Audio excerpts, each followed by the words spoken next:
Time for an updated Marvel Snap Series 4 and 5 tier list. Today I'm going to run through the best of the best and the worst of the worst with regards to Marvel Snap's most expensive and desirable cards. As always, I personally am collection complete and have spent countless hours playing with all of these, as well as lots of time poring over recent Untapped.gg data to formulate my opinions that you're going to hear today. Let's go ahead and jump into it. Starting at the top of our tier list with the flexible and powerful cards, all of the things in this grouping are found in numerous strong decks in the current metagame, and they are typically not super replaceable inside of those decks without making them significantly worse. In my opinion, one of the most powerful cards in Series 4 and 5 right now is definitely High Evolutionary, headlining the High Evolutionary Lockout Control deck as the most common High Evolutionary deck in the format. There's also various others, such as the Moon Girl Double Up deck that leverage this card efficiently. High Evolutionary just absolutely cannot be replaced in any deck that he's contained in. Giving all of those cards evolved abilities changes the dynamic of what they're doing, and if you want to play these powerful decks, High Evolutionary is a must-have. Up next, we have our latest season pass card, Loki. While Second Dinner reduced some of his supporting cast, the Collector, down to just 0 starting power in a recent patch, these Loki decks are likely still incredibly powerful. They give you an immense amount of flexibility to play out lots of cards from your opponent's deck in a way that's unpredictable, and even when that's not profitable to be doing, Loki is still just a big buff to your Collector that can still easily hit double digits worth of power. There's a variety of Loki decks that are competitive depending on how you want to fill in those details. He is definitely flexible and powerful. In this month's tier list, getting the award for biggest boost ever between last month and this one, we have Snowguard making her debut in the flexible and powerful category, getting a full redesign in the most recent Marvel Snap balance patch. Snowguard went from 0 to absolute hero, generating those 2 auras, letting you trigger your Collector or just have extra cards to play out to the board that offer you key utility in turning off troublesome locations or re-triggering one that is beneficial to you. Just is really potent. Up next, we have Jeff the Baby Landshark, who remains one of the premier 2-drops in Marvel Snap, whether it's getting into a hard-to-reach place like Sanctum Sanctorum, slipping into a Professor X path, or enabling movement synergies like Kraven or bouncing off of an Angela that he just buffed. Jeff the Baby Landshark is indisputably the best 2-energy card in Marvel Snap right now.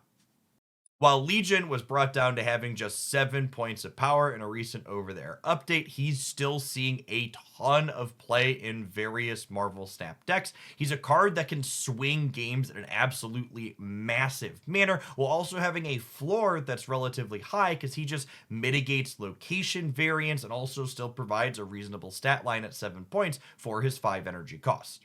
Our final flexible and powerful card is Kitty Pryde. While the Little Movers deck has kind of moved on from being a top deck in the format with the introduction of Loki, Kitty Pryde is seeing play in Loki decks as well now because she's yet another card that helps that Collector grow and grow and grow.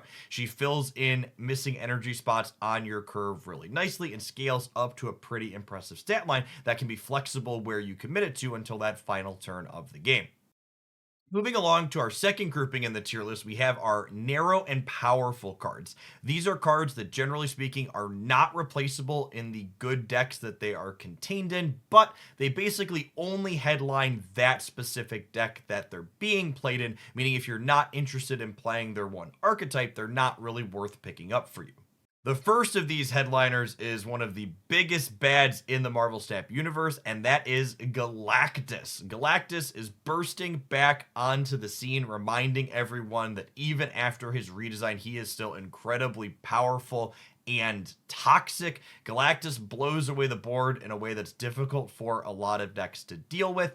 And the big thing about these Galactus decks is they're not just one-trick ponies. Even if your opponent manages to deal with whatever your Galactus setups look like, they have fallback plans that allow them to still be powerful.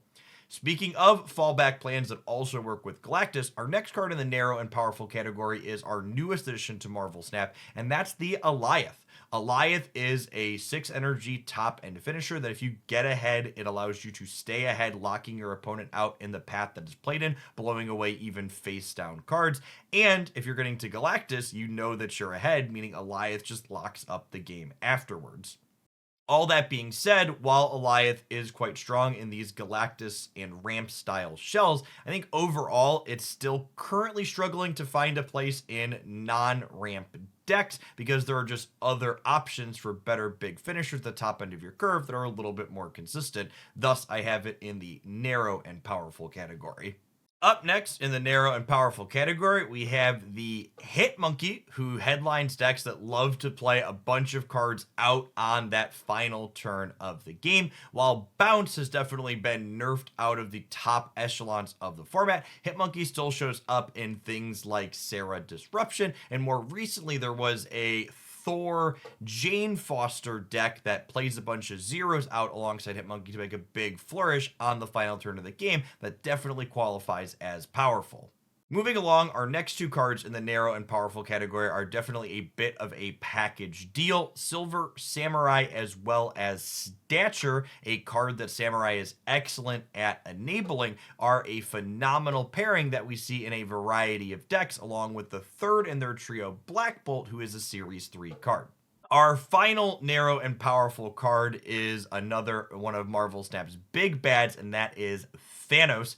Thanos is in the narrow category this time around because after taking a recent nerf to the knee with the Soul Stone losing the draw effect on it, there really haven't been that depth of variety in Thanos decks that we've seen in the format in the past as his kit lost another piece of power. Personally, I think the Thanos Spectrum ongoing deck is still quite reasonable. Cards like Armor and Cosmo especially are quite good into the Galactus and Wave decks that are running around, but other variations of Thanos, such as the control decks that have been powerful in the past, have really felt quite lackluster to me in the recent metagame. Moving along to the next category in our tier list, we have the flexible and fine category. These are cards that are either kind of replaceable in the decks that are being played in, or if they're an absolute key card, the deck that they're a key card in isn't quite as good as other things in the metagame that were rated as powerful earlier in this tier list. For the first time ever, I'm including Darkhawk in just the fine category for one of these groupings in a post-Loki world. The Zabu Darkhawk decks of old that have been consistently ranked as powerful here on this channel have just kind of fallen off the map. I think there's a chance that once the metagame settles a little bit and people figure out exactly how they want to be building these Darkhawk decks, that could change when we take a look at this tier list update moving into next month. But as of right now, in this churn at the start of the format, I think Darkhawk is just only okay for the first time since it released into Marvel Snap. Up next, we have another 4 energy card that's seen play in top decks at various points since its release, and that is Iron Lad. Most recently, Iron Lad saw play in the Forge Brood deck and has seen some amount of play in a Hella Living Tribunal deck as well. However, both that Forge deck and the Hella Living Tribunal deck have been struggling a little bit in this post-Galactus metagame shift that we're currently experiencing with Alioth's release, so fine is definitely where the power level is at for Iron Lad, in my opinion. Mirage is a card that feels kind of close in terms of whether or not it should be inside of the fine or powerful category. I think specifically Mirage is the best in slot 2 energy play for cards that generate cards. Other things like Cable or Sentinel or Maria Hill are a good bit worse than Mirage on average, in my opinion. That being said, Mirage herself isn't ever really a headlining must-have card in any deck that she's played in, even if she does pair quite well with Collector Loki, and those other cards that I just listed, while they are worse than her, can easily replace her and be similar in a lot of spots, so ultimately, I think she does belong in just the fine category here today. Nebula is a card that's been seeing a lot of play, especially in the high evolutionary lockout deck list, as well as other miscellaneous storm decks and occasionally Moon Girl double up decks in the format. That being said, I don't think she's an integral must have piece of any of these deck lists, so I'm putting her in the fine category because if you need to replace her with a different energy efficient cheap card, you're not going to lose that many games because you made that exchange. The Little Movers deck with Angela and Craven isn't quite as popular as it was in previous seasons, so I'm putting Silk in just the flexible and fine category here today. It's also worth noting she sees play and isn't replaceable in one of my personal favorite pet decks, and that's Cerebro 5, but that deck is definitely B tier at best, so Silk belongs here in the fine category in my opinion. Spider Ham's been yanked all around recently. It now targets the leftmost card in your opponent's hand, but it's back to its original 1 energy, 1 power stat line. I think it probably ends up in this flexible and fine category, but this is definitely one that's subject to change a little bit as well once we see where the format settles and how much play this card is seeing. Similar to Darkhawk, for the first time ever, I've got Zabu down here in the flexible and fine category as well for similar reasons. The decks built around this card just aren't quite what they used to be in the face of Loki. We also have Mobius and Mobius coming up at the end of the month that's got Zabu in its sight, so I think Zabu firmly belongs in just the fine power category now.